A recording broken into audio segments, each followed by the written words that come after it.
बिस्मिल्लाहिर्रहमानिर्रहीम। Non linear programming में आज हमने कोहन-टकर कंडीशंस पढ़नी है। इसमें अब मैक्सिमाइजेशन प्रोग्राम जो है इसको पहले सबसे डिस्कस करेंगे। इससे भी पहले इसका इंट्रोडक्शन ये है कि कोहन-टकर कंडीशंस जिस तरह हम लीनियर प्रोग्रामिंग के अलावा जब मैथमेटिकल इकोनॉमिक्स करते थे उसमें हम लैग्रेंज मल्टीप्लायर मेथड पढ़ते थे। सिमिलरली जो है कोहन-टकर कंडीशंस भी जो हैं फर्स्ट आर्डर और सेकंड आर्डर कंडीशंस को शो करती हैं। इसमें हम सबसे पहले मिनिमाइजेशन फ्रेमवर्क जो है इसको देखेंगे। ऑब्जेक्टिव फंक्शन जो है see the function of x variable है और सब्जेक्ट 2 में जो है कंस्ट्रेंट्स नॉन लीनियर फॉर्म में दी हुई हैं और इसमें ग्रेटर दैन इक्वल टू के साइन है और एक्स वेरिएबल के ऊपर नॉन नेगेटिव रिस्ट्रिक्शन लगाई गई है x j is greater than equal to 0। Kuhn Tucker condition apply करने के लिए हम ऑब्जेक्टिव फंक्शन में जितने भी कंस्ट्रेंट्स दी होती हैं जितनी भी ये समेशन इसलिए यूज़ किया गया ऑब्जेक्टिव फंक्शन ये वाला प्लस समेशन पहली कंस्ट्रेंट है उसके अंदर पुट की जाएगी, उसके साथ y1 लैग्रेंज मल्टीप्लायर होगा। दूसरी कंस्ट्रेंट है उसके साथ y2 लैग्रेंज मल्टीप्लायर होगा। आगे एग्जांपल आएगी तो आपको क्लियर हो जाएगा। टेकिंग पार्शियल डेरिवेटिव्स, इस ऑब्जेक्टिव फंक्शन के पार्शियल डेरिवेटिव्स लेने हैं x के रिस्पेक्ट से और एक्स जे जो है ये ग्रेटर दैन 0 होगा।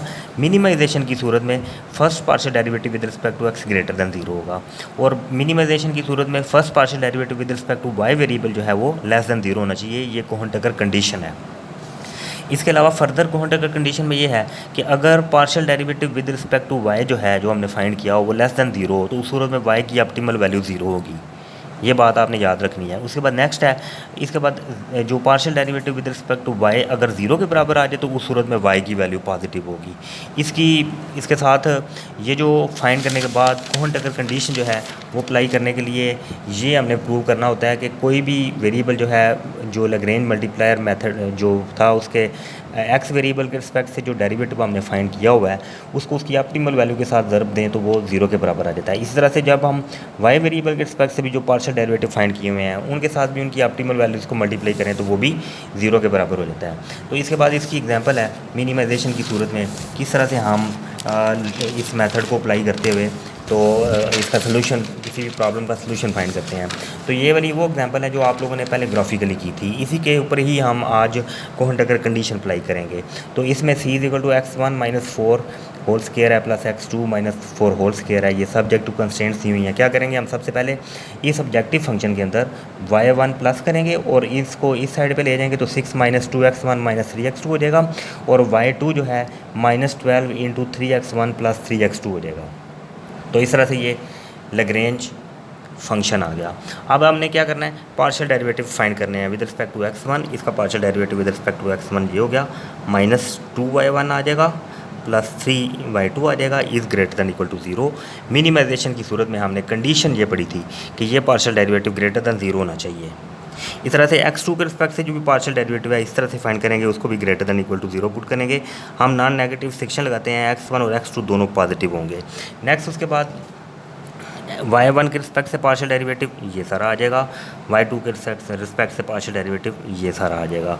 और ये वाले अगर मिनिमाइजेशन फ्रेमवर्क है तो y के रिस्पेक्ट से जो डेरिवेटिव लिए होते हैं वो दोनों लेस दैन इक्वल टू 0 होने चाहिए। इसके बाद हमें ये पता है ये वैल्यूज़ हमें ऑलरेडी गिवन है। x1 की वैल्यू इस प्रॉब्लम के अंदर हमने 28/13 फाइंड की थी और x2 की वैल्यू हमने 36/13 फाइंड की थी।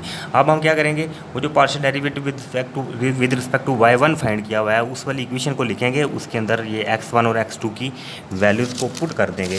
जब हम वैल्यूज़ को पुट करेंगे तो इस सूरत में जो partial derivative of Lagrangian function with respect to y1 था वो लेस दैन 0 आ जाता है। और कंडीशन हमने ये पढ़ी थी मिनिमाइजेशन की सूरत में, अगर ये वाला पार्शियल डेरिवेटिव लेस दैन 0 हो तो फिर उस सूरत में y1 की ऑप्टिमल वैल्यू 0 के बराबर होती है।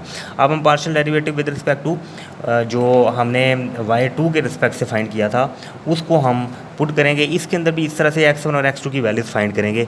तो जब हम इसको सॉल्व करेंगे तो ये 0 के बराबर आ जाएगा। इस तरह से जब ये 0 के बराबर हो तो जो कोहन-टकर कंडीशन है वो ये है कि y2 की ऑप्टिमल वैल्यू उस सूरत में पॉजिटिव होगी, मतलब वो 0 के बराबर नहीं होगी।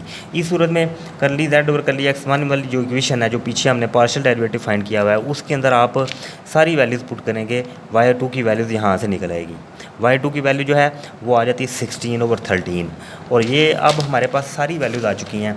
अब हमने क्या करना है, curly z over curly x1 जो टर्म थी उसमें हमने सारी वैल्यूज़ पुट करके देखनी है, तो ये वाला पार्शियल डेरिवेटिव सारा ज़ीरो के बराबर आ जाएगा। जब हम curly z over curly x2 के अंदर भी पुट करेंगे तो ये भी पार्शियल डेरिवेटिव ज़ीरो के बराबर आ जाएगा सारी वैल्यूज़ को पुट करने से। अब हमने ये प्रूव करना है curly z over curly x1 into x bar 1 is equal to 0 होना चाहिए। x बार 2 जो है इसके रिस्पेक्ट से भी जो डेरिवेटिव है उसके साथ मल्टीप्लाई हो तो वो भी 0 होना चाहिए। y1 और y2 के लिए भी ये टर्म 0 के बराबर होनी चाहिए। तो सबसे पहले हम देखते हैं कि curly z over curly x1 into x bar 1 जो है ये इसमें 0 वैल्यू है इसकी, और इसकी वैल्यू 28/13 थी तो ये 0 हो गया। Curly z over curly x2 इसको भी x बार 2 से ज़रब देंगे तो ये भी 0 हो जाएगा, क्योंकि इसकी वैल्यू 0 है, इसकी 36/13 है तो ये 0 कर देगा। Curly z over curly y1 into y bar 1 ये -86/13 पीछे हमने फाइंड किया, इसको 0 के साथ मल्टीप्लाई करें तो ये 0 हो जाता है। Curly z over curly y2 into y bar 2 की ये वैल्यू है, ये 0 के बराबर था, इसको मल्टीप्लाई करेंगे तो ये भी 0 हो जाता है। ये इस तरह से कोहेन टकर कंडीशन जो है मैक्सिमाइजेशन हो चाहे मिनिमाइजेशन हो, उसके अंदर ये चारों पार्शियल डेरिवेटिव्स जब हम उसको उनके जो है ऑप्टिमल वैल्यूज़ के साथ मल्टीप्लाई करेंगे तो वो किसी न किसी सूरत में ज़ीरो हो जाती हैं।